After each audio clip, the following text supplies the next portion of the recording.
8절과 9절입니다. 자연신 우리 같이 읽어봅니다. 8절. 만일 우리가 그리스도와 함께 죽었으면 또한 그와 함께 살 줄 믿노니 이는 그리스도께서 죽은 자 가운데서 살아나셨으며 다시 죽지 아니하시고 사망이 다시 그를 주장하지 못할 줄을 알미로라. 아멘. 우리 기독교의 진리는 뭐예요? 이 성경은 누구에 대해서 얘기한 거예요? 예수 그리스도입니다. 그러니 우리 기독교의 진리는 오직 예수 그리스도이십니다. 자, 그런데 진리신 예수 그리스도를 얘기하면은 듣는 사람들 중에 두 분류로 나누어지게 됩니다. 한 분류는 하나님 말씀 진리의 예수 그리스도를 선포하고 들을 때에 나의 유익에 나의 가치 형성에 도움되는 방향으로 해달라는 사람이 있습니다. 예수가 나타나고 예수가 선포되어질 때에 한 분류의 사람들은 어떤 사람, 내 이익과 내 유익, 내 가치 향상에 도움되는 방향으로 이끌어주세요라고 얘기하는 분류의 사람이 있는가 하면 그냥 예수의 얘기로 나는 되었습니다라는 사람이 있습니다. 왜 이런 어떤 분류가 생길까요? 한쪽은 아직도 예수를 섬김의 대상으로 너의 상태를 그렇게 너의 상태로 보고 있기 때문입니다. 아직까지 우리는 예수 그리스도로 통하여 구원받은 자들은 예수 그리스도와 뭐가 되는 거예요? 연합, 하나가 된 거예요. 그런데 예수 그리스도를 듣고 예수 그리스도를 알게 되고 예수 그리스도를 내 속에 모셨다라는 사람이 예수가 선포되어질 때에 내 유익은 내 가치 형성을 위하여서 좀 도와주세요. 내 가치 형성과 내 유익을 위해서 내가 바라는 것, 내가 원하는 것 좀 이루어 주세요라고 얘기하는 사람들이 있습니다. 자, 그러면은 내 유익과 내 가치 형성을 위해서 구하는 사람은 예수가 아직까지 너란 얘기입니다. 아직까지 예수는 나와 연합되지 않는다. 당신이 내 소원을 좀 이루어주고 당신이 좀 내 가치 향상을 위하여서 좀 수고해 주세요라는 너를 보고 있다는 얘기입니다. 그런데 다른 한쪽은 이미 예수와 하나 되었기 때문에 그 존재됨을 누리고 있기 때문에 나는 예수님 한 분만으로 만족합니다라는 얘기입니다. 우리가 예배당에 앉아있지만 종교인으로 머무르냐 아니면 성도로 변화되느냐 이 문제에 달려있습니다. 너로라고 생각을 하고 내 소원 성취를 위하여서 원하는 사람은 아직까지 종교인으로 예수님과 나와의 관계가 연합이 아니라 너로 이렇게 되어 있다는 얘기예요. 그래서 우리는 예수님이 나 하나 된 나로 이렇게 볼 때에 비로소 주님이 원하시고 기뻐하시는 성도로 하나님의 백성으로 제정하게 된다는 말씀입니다. 예수께서 제자들을 향하여 우리라는 말을 자주 우리가 사용했던 것을 볼 수가 있습니다. 우리 가자. 사도바울 역시 우리라는 말을 자주 썼습니다. 우리는 나와 네가 함께 모여서 우리가 되는 겁니다. 나 혼자 있을 때 우리라고 얘기는 안 합니다. 우리 교회, 우리 성도, 우리 지체, 그러니 나와 너가 하나가 되었을 때에 함께 모여서 우리가 됩니다. 그러므로 우리라는 말은 그 자체 안에 그 안에 있는 자들은 전부 뭐가 되어야 돼요? 내 자신이 된다는 얘기입니다. 내 자신이 되어져야 된다는 얘기입니다. 그러니까 우리는 공동체라 그러고 우리 교회라 그러고 우리 교인이라고 얘기합니다. 그러면은 우리 안에서 뭡니까? 그 자체 안에 전부 다 네가 내고 내가 너다라는 얘기예요. 그래서 이웃을 사랑하라. 나 사랑하듯이 누구 사랑해라? 그 이웃을 사랑해라. 내 몸과 같이 사랑해라는 그 말씀이에요. 그래서 우리는 개개인으로는 나지만 우리 공동체는 우리다라는 말이에요. 결국은 나는 네가 내고 내가 너라는 얘기. 자, 오늘 본문에 보면 사도는 치명하게 우리와 예수님을 함께 묶어버립니다. 예수가 죽을 때에 우리도 죽고 주님이 살아계실 때 우리 또한 예수 안에서 살아났습니다. 이 말은 예수님이 십자가에 죽으실 때에 우리도 죽고 예수님이 부활하실 때 우리도 부활했다라는 얘기죠. 그래서 하나님 앞에 산자가 되었고, 사도는 본문에서 얘기를 하고 있습니다. 신자가 된다는 것은 생명을 얻었다는 것인데, 이 생명은 누구 안에서만, 오직 예수 안에서만 있다라는 얘기. 그 예수의 생명을 우리가 지금 공유하게 됐다는 말이죠. 그 예수 그리스도를 머리로 하는 그분이 지체가 된 겁니다. 그래서 교회의 머리는 누구예요? 예수. 그 지체는 우리. 그러니까 결국으로는 예수와 우리와 뭐가 된 거예요? 한 몸이 되었다는 얘기예요. 내 머리를 가지고 우리 머리 그러지는 않았잖아요. 내 팔을 가지고 우리 팔 안 가잖아요. 내 몸을 가지고 우리 몸이라고 안 그래요. 우리, 나. 그래서 예수 그리스도와 내가 하나가 되었다는 거죠. 하나가 된 거예요. 그리스도란 기름 부은 자란 말이죠. 자, 그렇다면은 우리 역시 예수 안에서 그리스도가 된 거예요. 주님이 그리스도니까 우리 또한 뭐예요? 그리스도란 말이에요. 그리스도. 기름 부음 받은 자라는 얘기. 성령의 기름 부음 받은 자 그리스도인. 그게 하나님에 대하여 살아난 자들의 현실입니다. 그래서 우리 주님께서도 너희가 나보다 더 큰 일을 할 것이라고 말씀하셨어요. 우리가 어떻게 예수님보다 더 큰 일을 할 수가 있어요? 그 주님은 분명히 이야기합니다. 너희들은 나보다 더 큰 일을 하게 된다고 얘기합니다. 예수 그리스도 오직은 우리가 예수님께서 하신 일을 이 땅에서 하게 된다는 말씀이죠. 더 넓게 하게 되는 거예요. 더 많이 하게 된다는 말씀입니다. 우리 주님은 3년 반 동안 이 세상에 계시면서 하늘나라 복음을 전거했습니다. 그러나 우리는 이 땅에 있으면서 3년 반이 아니라 지금 몇 년? 몇 년에 하나님 나라 확장을 위해서 습하고 있느냐면 때로는 20년, 때로는 30년, 때로는 40년, 50년 이상, 60년, 70년 하는 사람도 있을 거예요. 이처럼 우리 주님께서는 너희가 나보다 더 큰 일을 할 것이라고 말씀하고 있죠. 내가 진리가 되어 진리를 전하며 누군가를 살리는 일을 우리가 하게 된다는 말씀이죠. 완전히 단순히 우리가 전도나 성경의 얘기가 아닙니다. 전도를 해야 되겠고 성경의 일이 아니라 하나님의 은혜로 말미암아 예수 안에가 연합되어 새로운 내가 된다는 거예요. 성경으로 통하여서 하나님의 은혜로 말미암아 예수님과 내가 연합이 되어 새로운 내 자신이 만들어져 간다는 말씀입니다. 그 안에 예수 안에가 같이 들어있습니다. 이걸 우리는 뭐라 그러냐? 성전이라고 그러네요. 그래서 고린도전서 3장 16절에 뭐라 그럽니까? 너희들은 하나님이 얘기하시는 성전이다. 성전인 줄 알지 못하느냐고 그러는 거예요. 그러니까 성전이 어디에 있느냐? 바로 내 속에 그리스도와 함께하는 그것이 성전인 거예요. 그리스도와 함께하는 그 지체가 성전이요, 그 장소가 성전이 되는 거예요. 그러면 여러분은 집이 뭐가 될 수가 있어요? 성전이 될 수가 있는 거예요. 누가 함께하기에? 예수 그리스도와 함께하기에 우리는 성전이 되는 거예요. 그럼 이건 뭐예요? 예배당이에요.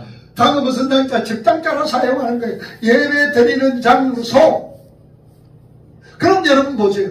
이 건물이 더 귀하고 소중해요? 내가 더 귀하고 소중해요? 참된 성전은 어디예요? 나란 말입니다. 나란 말이에요. 이건 그냥 예배당이에요. 밝은 빛 교회당이에요. 이거 거룩하게 할 이유가 없어요. 이거 하나도 안 거룩합니다, 여러분. 그런데 우리 선조들은 어떻습니까? 참 귀하게 얘기했잖아요. 그렇다고 이거 천하게 얘기란 말은 아니에요. 성전인 것은 아껴야 되는, 예배당인 것은 아껴야 되죠. 내 집처럼 여러분들 사용을 하셔야 돼요. 그러나 거룩한 성전은 바로 나다라는 사실을 기억하며 우리가 신앙으로 살아가야 될 것을 말씀을 하고 있습니다. 우리는 성경을 읽을 때에 이 성경 말씀을요, 전체 그 전체로 뭐를 읽어야 되느냐? 우리로 읽는 것이 아니라 나로 읽어야 되는 거예요. 왜냐? 이 성경이 전부 다 누구예요? 누구에 대한 얘기예요? 예수에 대한 얘기니까 나에 대한 얘기도 될 수가 있다. 아유, 얼마나 잘 돌아가는지 모르겠어요. 나에 대한 얘기라는 것을 우리가 알아야 된다는 얘기예요. 그래서 진리를 나를 죽이고 새로운 피조물로서 나로 즉시 살려내는 일이 있습니다. 그걸 우리는 부활이라고 해요. 부활이라는 얘기예요. 죽음과 부활은 여러 따로 떨어져서 시간을 두고 차례차례 일어나는 걸까요? 아니면 한순간에 일어나는 걸까요? 죽음과 부활은 따로따로 생긴 것이 아니라 내가 죽음으로 통해서 말한 거예요. 그 즉시 부활한다는 사실을 우리가 기억하셔야 돼요. 죽음과 부활은 하나입니다.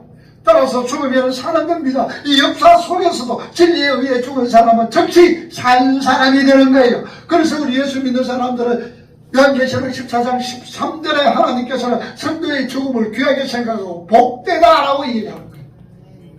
오늘 저와 여러분들의 육의 죽음은 마다 하나님이 볼 때 마다 복되다고 그러는 거예요. 왜 복됩니까? 죽자마자 우리는 뭘 해요?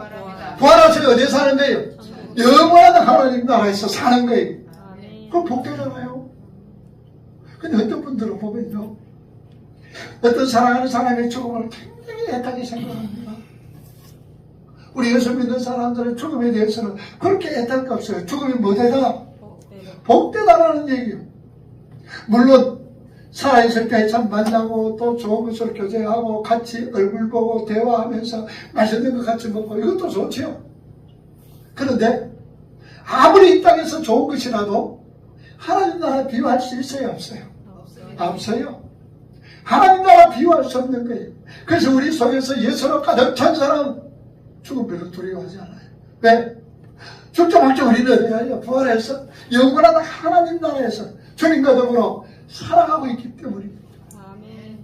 지금도 우리 본체는 어디 있어요? 우리 영원한 하나님 나라에 있는 거예요. 얼마나 감사합니다. 그러니까 복되도다 그러는 거예요.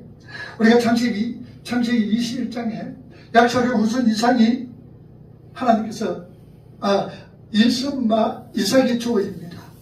여러분, 이삭의 뜻이 뭐예요? 웃음이란 말이죠. 아브라함이 100세 때 난 아들입니다. 자, 그리고 율법으로 상징하는 이스마엘, 아브라함이 86세 때에 이스마엘을 얻습니다. 뭘 의미하고 있어요? 이스마엘은 뭘 의미해요? 아브라함의 인간적인 방법과 인간적인 생각으로 얻었던 아들입니다. 그러니 이스마엘은 성경에서는 뭘 의미하느냐? 율법으로 상징을 하고 있다는 말씀입니다. 그런데 이 율법을 상징하는 이스마엘이 그분의 아들 이삭을 뭡니까? 희롱하는 장면이 나타나고 있습니다. 은혜는 항상 율법에 희롱당하게 되어 있는 거예요. 무슨 구원을 내가 노력하고 힘을 쓰고 예를 서야 구원을 얻지, 뭐 이렇게 하나님의 은혜로 구원을 얻는다는 거 아니야 그거. 그 이체도 맞잖아. 오늘 그런 사람들 우리 주위에 얼마나 많습니까? 내 노력으로 내 힘쓰므로 내가 이렇게 하면 도와야 구원을 얻게 된다는 이 사실, 이렇게 하는 사람이 얼마나 많습니까? 그러나 구원은 그렇지는 않습니다. 그거는 뭐예요? 죄와 허물로 죽었던 우리들은 하나님의 그 은혜로 인하여 믿음으로 말미암아 구원을 얻는다는 이런 너희에게서 난 것이 아니요 하나님의 멋이다, 선물이다, 행위에서 난 것이 아니니 아무도 마지 못하도록, 자랑하지 못하도록, 행위에서 난 것이 아닙니다. 자랑하지 못하도록. 그래서 하나님께서 우리에게 은혜 주시는 거예요. 그런데 이 안에는 항상 율법의 희롱을 나가게 되어 있다는 그런 역사 속 성도들의 현실을 지금 이삭과 또한 이스마엘을 통해서 그려놓은 거예요. 복음은 항상 율법자에게 조롱이 되어집니다. 복음은 항상 율법에게 조롱을 당하고 있습니다. 겉으로 보기에는 율법주의자들이 훨씬 멋지게 보입니다. 가치 있어 보입니다. 그런데 율법인 이스마엘이 하나님에 의해서 믿음의 조상 아브라함의 집에서 쫓겨나는 거잖아요. 율법이 누구로 통하여? 하나님으로 통하여서 쫓겨나게 되어 있습니다. 이 말은 무슨 말이에요? 율법은 결국 천국에 갈 수가 없는 거예요. 하나님을 통하여서 율법주의자들은 나가버리는 거예요. 행위로서는 결코 천국에 갈 수 없다는 얘기예요. 네 착각으로 인하여서 결코 천국에 들어갈 수가 없다는 것을 우리에게 보여주고 있는 거예요. 그래서 하나님께서 믿음의 조상 아브라함의 집에서, 아브라함의 집은 성경적으로 천국을 의미하고 가나안을 의미하죠. 집에서 쫓겨나게 되십니다. 결코 율법은 들어갈 수가 없다는 얘기죠. 결국에는 율법의 은혜에 의한 축전이 되는 겁니다. 자, 그런데 그 밑에 얘기가 아브라함과 아비멜렉의 언약의 장면이 기록되고 있습니다. 그리고 다음 장에 모래산의 사건이 나타나고 있죠. 이게 무슨 관계에 있습니까? 바로 이 관계는 여기서 아브라함과 아비멜렉의 언약 장면, 그리고 거기에서 벌세바라는 일곱 가지 샘, 이런 벌세바라는 이름을 합니다. 광야의 우물은 생명과 관계는 아주 중요한 겁니다. 그래서 우물을 종종 하나님의 말씀으로 비유를 합니다. 물론 여기서 다음에 우리가 시간 또 좀 더 넓게 로고스와 레마에 대해서도 말씀을 드립니다. 오늘은 시간 관계상 그 말씀은 드리지 못합니다. 그래서 사막의 우물은 뭘 의미한다고? 말씀, 생명을 의미하고 있다는 말씀입니다. 자, 그래서 이스라엘 백성들이 가나안으로 들어갈 때 어떤 강을 건넜습니까? 물을 건넜습니다. 요단강을 건넜습니다. 나만 장군이 요단강에 들어가서 섰습니다. 요한계시록 12장 5절 말씀에 보면 여기 물을 뿌려 여자를 떠내려가게 하는 장면도 기록되어 있습니다. 아래의 물, 비진리, 엉터리 말로 여자를 죽이려 하는 마귀의 형사를 기록하고 있다는 로마 계시록 12장에 기록을 하고 있습니다. 그래서 아모스에 보면 홍수에 먹을 물이 있다 없다? 없다라고 얘기합니다. 물은 많이 있다가 먹을 마실 물이 없구나, 기가이구나라고 얘기합니다. 아모스 8장 11절에서 12절 말씀이지요. 이 말씀은 이 세상에서 말씀이라고 이름 붙여놓은 것들이 각 교회에서 또한 방송에서 홍수처럼 쏟아지는데 정작 사람을 살릴 수 있는 생명수가 없더라는 얘기예요. 엉터리 말이 홍수는 곧 기근이라는 말입니다. 여러분도 우리 마찬가지죠. 홍수가 범람할 때에, 홍수가 일어날 때 먹을 물이 없습니다. 야 마찬가지죠. 엘리야 때 3년 반 동안 기근이 일어났습니다. 여러분들 3년 반 동안 기근이 일어났는데 그걸 뭘 의미하고 있어요? 예수님의 공생애가 3년 반이었습니다. 그러니 이 말은 3년 반은 예수님의 공생애인데 로고스로 오신 예수님, 그분이 말씀을 홍수처럼 쏟아냈는데도 아무도 못 알아봤다. 기근이다라는 얘기예요. 여러분 성경을 가만히 보세요. 예수님이 3년 반 동안 이스라엘 백성들에게 얼마나 많은 말씀을 하셨습니까? 그런데도 그 말씀을 알아듣고 그 말씀을 예수를 따르는 자들이 과연 몇이나 있었다라는 얘기입니까? 여러분 예수님 따르는 자 몇 명 있었어요? 결국은 아무도 없다는 얘기예요. 3년 반 동안 그렇게 말씀을 선포하고 진리 말씀을 선포하셨음에도 불구하고 제자들도 3년 반 동안 따라다녔던 제자들도 예수님을 멀리 했던 것을 우리는 성경을 통해서 알 수가 있습니다. 그러니 예수님 당시에 이스라엘 백성들은 어떤 상태였어? 기근의 상태였다는 사실입니다. 흉년의 상태였다, 말씀의 흉년의 상태였다는 것을 알 수가 있습니다. 자, 그런데 예수께서 선전하셨습니다. 그리고 뭐가 오셨습니까? 성령이 오셨습니다. 성령이 비같이 내리자, 성령이 생수처럼 담비로 부어지자, 그런 사람들이 예수님의 말씀 비로소 진리로 이해하게 되었다라는 말씀입니다. 오늘 우리 속에서도 마찬가지입니다. 내 속에 성령께서 역사하시고 내 속에서 성령이 계시면 우리는 하나님의 말씀을 잘 깨달을 수가 있습니다. 하나님의 말씀을 잘 이해할 수가 있습니다. 그런데 내 속에 성령이 계시지 않는다면 이 말씀은 누구의 말로, 내 말로, 내 생각대로 나타나게 될 때에 그게 무슨 말씀이냐? 그것은 푸뉴마 다이모니온이라고요. 악한 말, 귀신, 이 말이라는 얘기예요. 그러니까 하나님의 말씀을 내 생각대로, 내 주관대로, 내 지식대로 선포한다면 그 말은 악한 말이요, 그게 귀신이라는 얘기예요. 그래서 하나님의 말씀을 성령으로 통해 우리가 바로 깨달아야 됩니다. 성령 하나님으로 통해서 바로 알아야 된다는 사실입니다. 그래서 귀신 들렸다는 이 말은 악한 말인 줄 모르면서 받아 담고 있는 것을 말하고 있죠. 내 속에 악한 말이 담기면 우리는 귀신이 되는 거예요. 내가 하나님의 말씀에도 불구하고 내대로 인정을 하고 내대로 이해를 하고 한다면 내 역시 귀신이 되는 거예요. 악한 말이 담겨진 귀신이 된다는 얘기. 그런데 이제 이 땅에 성령이 오셨습니다. 우리는 이 광야 교회에서 말씀의 비를 얼마든지 맞을 수 있는 그런 시대에 살고 있습니다. 성령이 비같이 내리는 것. 그래서 여러분들 내 말한 이 의미는요, 은혜로운 비가 하늘에서 내린다. 그게 레마라는 뜻입니다. 레마. 그래서 뭐 우리 이 얘기를 하죠. 이렇게 공부를 하면서 아 이게 레마구나. 그래서 가 이름이 뭐냐 하면은 은우입니다. 은우. 이름이 은우라. 그래서 내가 전화해서 야야 이 은우라는 이 말이 참 좋네. 은혜로운 은혜가 비같이 내린다는 그런 의미도 있지만 위에서 은혜로운 비가 내린다는 게 그게 뭐라고? 레마. 그래 그 이름 자체가 레마다. 아 그래요 아빠. 그러더라고. 은혜의 비. 이 은혜의 비가 뭐로 통하여 깨달아집니까? 은혜의 비가 성령으로 통해서 깨달아지는 거예요.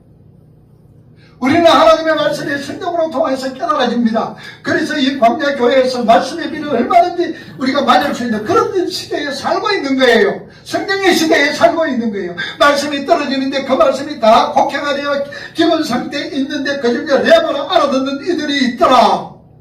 위에서 내리는 은혜의 비로 그 말씀이 알아듣는 이가 있더라. 만자가 그 속에 뭐가 있는 사람? 성령이 역사하시는 사람은 말씀을 알아듣더라라는 얘기예요. 그래서 엘리야의 기근 이야기 중간에 사람은 과부의 얘기가 들어옵니다.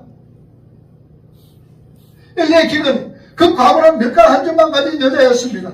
그리고 이거 먹고 죽음으로 들어가야 한다는 것을 그 사람들 과부는 알고 있었습니다. 나는 죽는 거라. 이게 내 존재구나. 라고 알고 있는데 그게 뭐가 임합니까? 누가 임해요? 엘리야가 임하죠. 그러고 나서는 은혜의 사람, 하나님의 은혜가 임합니다. 그랬더니 그 기근이 와주며 그 집에 임한 기름 밀가루가 사고로 졌습니다. 요것만 먹고 죽어야 되겠다라고 그러는 거. 그런데 이제는 그 기근이 끝날 때까지 그 집이 기름이 밀가루가 떨어지지 않고 넘치다라는 얘기죠. 흉년과 풍년이 건강에 대절하고 있습니다. 세상의 모두가 흉년이었습니다. 기근인데 그 여인의 집에만 풍년이 임하였다는, 세상의 모두가 기근 속에 있는데 그 사람만이 뭐가 있더라? 풍년이 임하더라는 얘기입니다. 세상의 모든 사람은 기근이 있지만 오늘 우리들 말이 뭐가 있더라? 풍년을 경험하고 있다. 풍년이 임하더라는 얘기입니다. 그게 열왕기상 17장 4절 말씀에 있는 거예요. 그런데 그 일이 일어나기 전에 여인은 갖고 있는 밀가루 뺏겨야 했습니다. 풍년이 일어나기 전에 이 여인은 가지고 있는 밀가루를 뺏겨야 합니다. 이거 뭡니까? 밀가루 뺏겼다는 건 죽음을 의미하고 있습니다. 네가 죽어야 풍년이 온다는 얘기예요. 내 자신이 죽어야 풍년이 온다는 얘기입니다. 엘리야가 떡에 환장해서 뺏어 먹는 게 아니었습니다. 떡 먹고 싶어가지고 고고. 그래서 우리가 그런 걸 우리 비유를 하면 뭐라 그럽니까? 없는 것 하나 고고 빼앗아 먹고 싶어요. 그래서 고거 비유를 우리가 이 속담에 뭐라 해? 아야 뭐야 뭐 빼먹어라? 어? 그러게 감도 빼먹고 또 뭐냐? 아이고 문디 고구멍에 말을 빼먹어라. 고구말이란 말이야. 여러분 문디 고구멍에 문디 이것은 한센서병이에요. 한센서병에 왜 이게 마늘 꼭 넣고 있어요? 이렇게 볶음 먹고 비가 들어가잖아. 비가 여러분 한센서병 환자들은요 치료한다 하면 수술하는 거 잘라내는 걸 수술이에요. 손도 잘라내고 코도 뭉그러지고 그러잖아요. 근데 한센서병에 가져서 그래도요 찬송하는 거 보면 잘합니다. 그게 합니다. 얼마나 신앙적으로. 왜냐 그분들은 의지할 게 없잖아요. 누구만 의지해요? 하나님만 의지하는 자가 되잖아요. 그래 찬송도 소리 큽니다. 소리도 안 나오는 이 손가락으로 팍팍팍 그죠. 그래서 우리가 생각할 때 열왕기상 18절에 보면은 아니 이래서 벼룩에 감 빼면서 빼보지 어떻게 이럴 수가 있느냐. 엘리야가 뭐 어떻게 환장해서 이렇게 뺏어 먹는다라고 생각할 수가 있지만 그런 건 아닙니다. 죽음이죠. 여인이 죽음으로 통하여 죽음당합니다. 성도는 예수에 의해 살아나는 존재이기 때문에 이 역사 속에서의 생명의 근원은 다 뺏겨야 합니다. 그 생명의 근원이 뭡니까?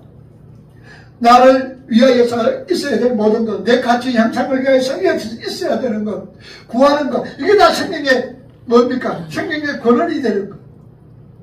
그런데 이게 너를 살리는 것이다를 가르쳐 주기 위해 다 뺏겨야 돼. 이 역사 속에서 생명의 권한이 누구에게? 예수 그리스도를 통해서 다 뺏겨야 됩니다. 왜냐? 이게 너를 살리는 길을 가르치기 때문에 한 줌의 밀가루 한 방울의 기름을 뺏어버렸습니다. 그래서 그 여자의 아들이 죽었다가 살아나는 거예요. 그 진리의 현실을 여자가 정확하게 깨닫고 알게 되었습니다. 그래서 열왕기상 7장 17장 24절 말씀에 보면 살했다 가의 얘기가 진리의 말씀, 진리의 얘기라는 사실입니다.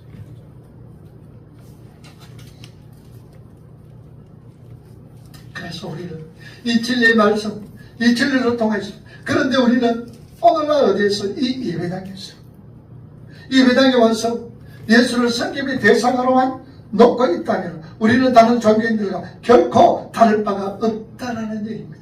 자, 여러분 여기서 잘 정리를 하셔야 돼요. 우리가 예수님이 어떤 분이냐라는 얘기예요. 우리가 예수님을 어떤 눈으로 보고 있느냐라는 얘기예요.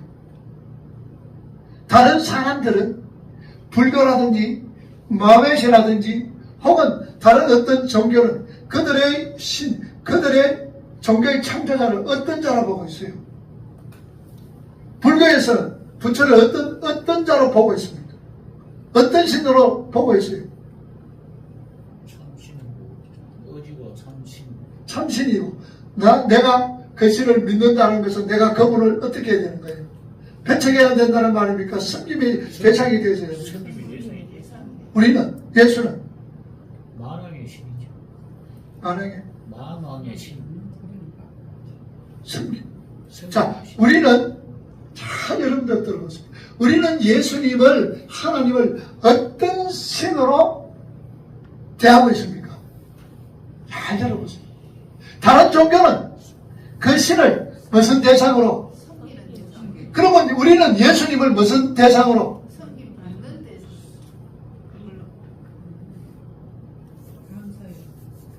감사. 이걸 우리가 잘 생각해요. 우리가 다른 종교와 같아야 틀려요. 틀리지. 다른 종교는 그들의 신을 무슨 대상으로? 그러니까 빕니다. 우리 아들 잘 되게 해주시고 만사 행동하게 해주시고 또 하는 모든 일들이 잘 되게 해주세요. 빕니다 그러잖아. 우리는 예수님은 진리의 신. 네? 예수님은 진리의 신이다. 진리의 신이다. 그래서 내가 우리 예수님을 어떤 대상으로 있느냐? 우리 기독교는 예수님을, 하나님을 어떤 대상으로 생각하느냐가 중요하다는 얘기예요. 다른 종교는 무슨 종교, 무슨 대상으로? 성김의 대상으로. 그래서, 근데 우리는 성김을 만든다. 또, 순종. 자, 바꿔놓고 생각해봐요. 우리는 예수님을 잘 생각하셔야 돼요.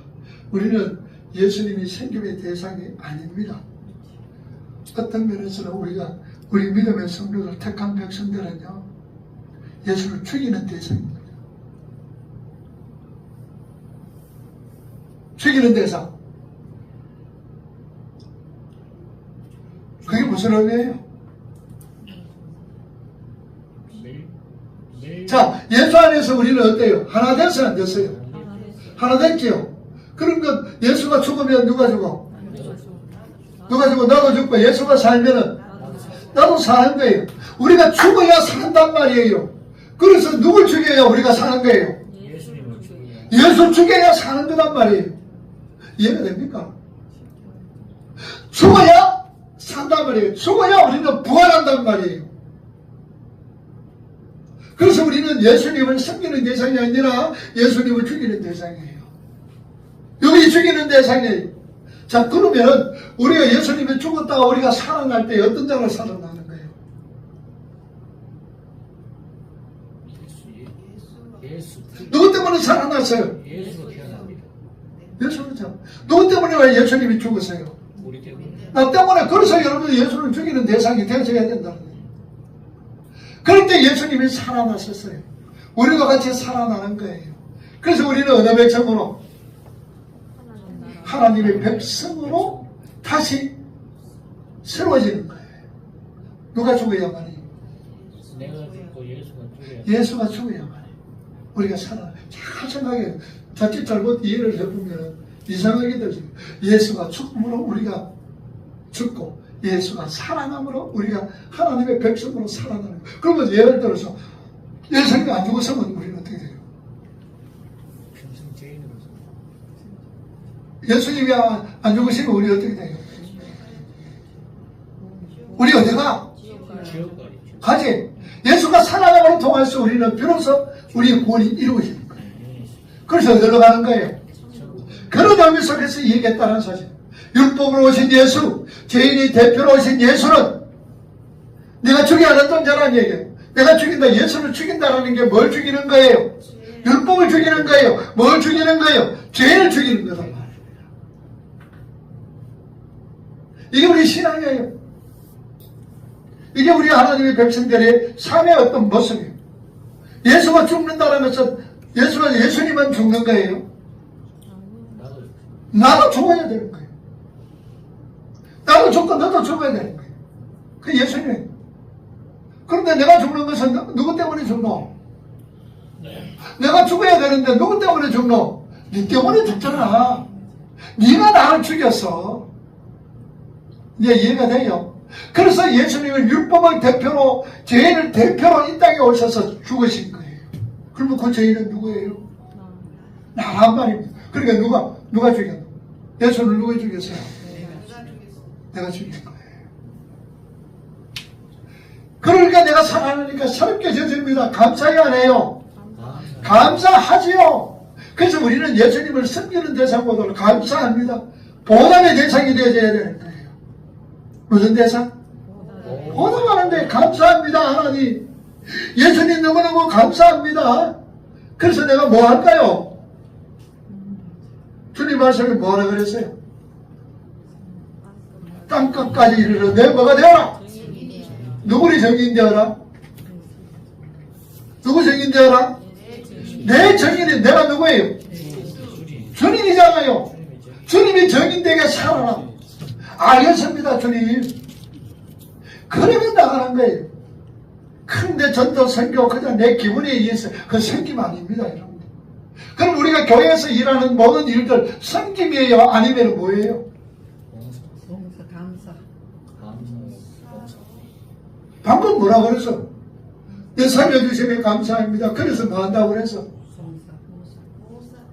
보답이라는 보답.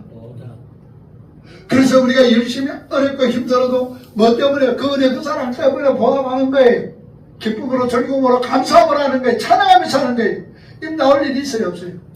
보답하는 사람이 입 나와요? 아무리 어려운 일 시켜도 아무 어려운 일 시켜도 입 나올 수가 없는 거예요. 불평 원망 나올 수가 없어요. 왜? 그 사랑에 보답하고 그 은혜에 보답하는 거예요. 그것이 연합 하나 된 자들이란 말이에요. 근데 우리는 보답하는 자로서 하나님 감사합니다. 기쁨으로 즐거움으로 찬양하면서 합니다. 절대로 입 나오지 않습니다. 근데 한편으로 뭐냐? 섬김이 대상이 되니까 안 해주니까 내 뜻대로 안 되니까 이제 뭐가 나와요? 이제 뭐가 입이 나오는 기라. 그게 다릅니다. 입 나오는 사람은 예수님을 뭐 하는 자로? 섬기는 자로, 섬기는 대상으로 생각을 하는 거예요.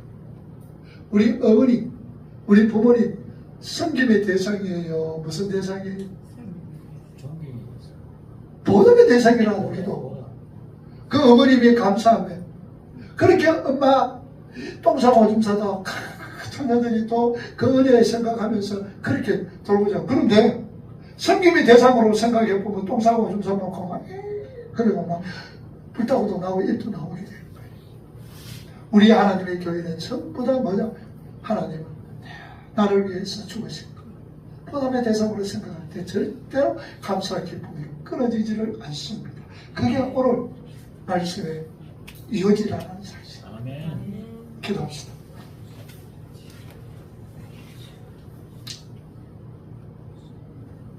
자비로우신 아버지 하나님 감사합니다. 늘 함께 해주심을 감사합니다. 우리를 찾아 삼아주시고 천국의 백성으로 삼아주심을 감사합니다. 우리는 참으로 주님의 생김이 아니라 그 은혜의 사랑 하나님 무엇으로 보답할까요? 몸밖에 될 것 없어 이는 주님 앞에 드립니다. 내 죄는 주님께서 주셨던 내 죄는 주님 앞에 드립니다. 보답합니다. 나는 이 신앙의 모습으로 남은 삶 살아갈 수 있는 우리 모두가 되게 하옵소서. 아멘. 예수님께 하신 이름으로 기도하옵나이다. 아멘. 우리 말씀 생각하시면서 268장 찬송을 우리 함께